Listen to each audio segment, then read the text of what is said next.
How you doing, YouTube? Matt Massive Beer Reviews. Back with a little mystery beer up on this piece, courtesy of my boy Corey. Yeah, you dropping a little mystery beer on me. Couple, actually.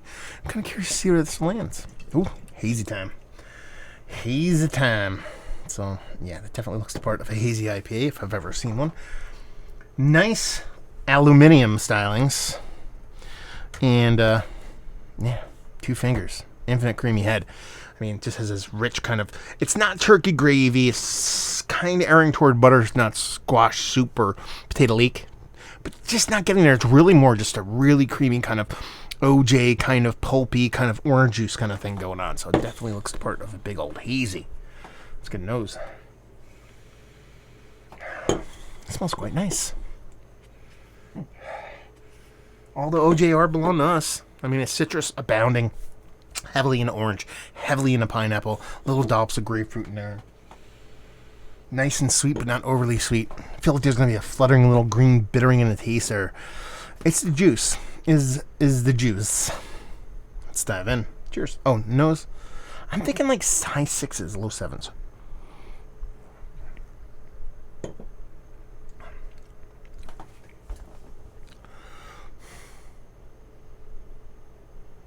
This tastes really like something.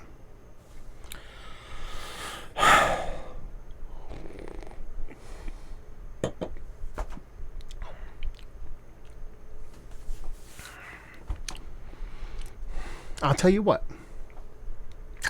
I've done this once before. No, I've done it a couple times. I actually just recently did it with non-alcoholic beer, but that's a little bit easier. I have not had this beer, but I feel like this might be Treehouse Julius-ish, whatever that is. It has the kind of drips and drabs and the things that I would come to expect from Julius, from Treehouse, let's put it that way. Orange juice leading the way. A subtle, very little. I get this in Julius. It's very subtle. Like OD creamsicle kind of thing going on. It's not lactose, but that's what I get from there. And then this nice kind of fluttering green bittering on the other end of things. It's not as big and amped up as green is. And just that lingering, creamy, OD creamsicle-y thing that I love so much about Julius. And that little green on the other end of things. But in a much, much, much more watery, more subdued, lighter package. It's not an amazing low ABV beer. This has got to be 5s and 4s. If it's not that beer, it's still something low ABV.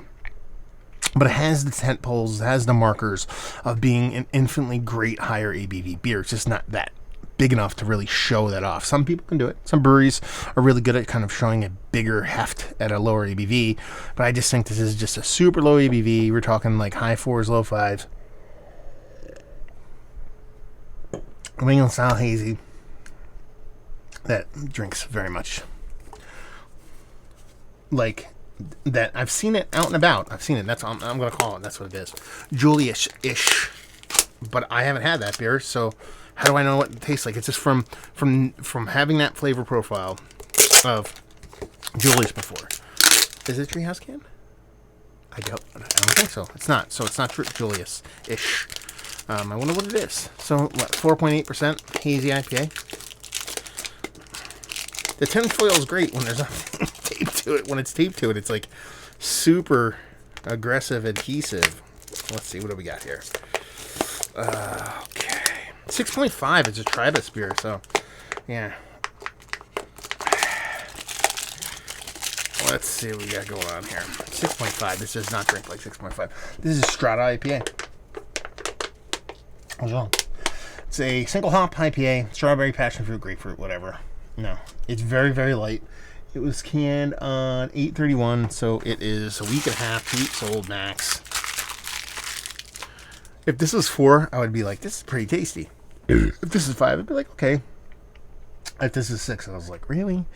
6.5? There's really nothing to this can. Let's do the old roll your can thing that some breweries make you do. They don't talk about it on here, but maybe that makes it a little bit better. Yeah. 3.5% is one of the best beers I've ever had at 3.5%. 4%, 4.5%. I'm like, this is what a 4 or 4.5% hazy should be. 6.5% just doesn't make any sense. It does not make any sense whatsoever. Yeah, it's not negative. There's no off flavor. It's just, it lacks an impact. It lacks some mouthfeel. Even though the mouthfeel is nice, it's kind of soft, but it's not what you expect for 6.5%. It's under-sweetened, which is not a negative for me, but at 6.5%, you want just a touch of sweetness. Kind of let you know what's going on, unless you're talking about a clear, crisp, dropped-out bittering kind of IPA. Yeah, it's fine. It's okay. It is what it is. It's not a negative beer. Just meh. Yeah. That's all I have to say. It's kind of boring. And it should be 2% ABV lower, if that. Is it one of the better IPAs I've had as of late? No. Value and availability? No idea. Travis, let me know it's what? Corey. And this came from Corey, right? I said that. And leave you with, if you like what we like this beer. If you like your 3% IPAs to drink like 6.5%. Oh, wait, no. If you want your 6.5 IPAs to drink like 3% IPAs, you'll like this. There you go. Mystery beer in the books. Hopefully you guys enjoyed it. I did. I love mystery beers. If you ever want to send them off, you're more than welcome. Matt@massabeers.com or matt@massabeers@gmail.com. They all go to the same place. Let me know if you've had this. Down there if you want to talk about it. Massa Beers if you want to check me out doing the social media stuff. Beer Massif, podcasting stuff. Hopefully you guys enjoyed the review. Hopefully enjoying a little bit of mystery right now. Hope to see you next time. Cheers.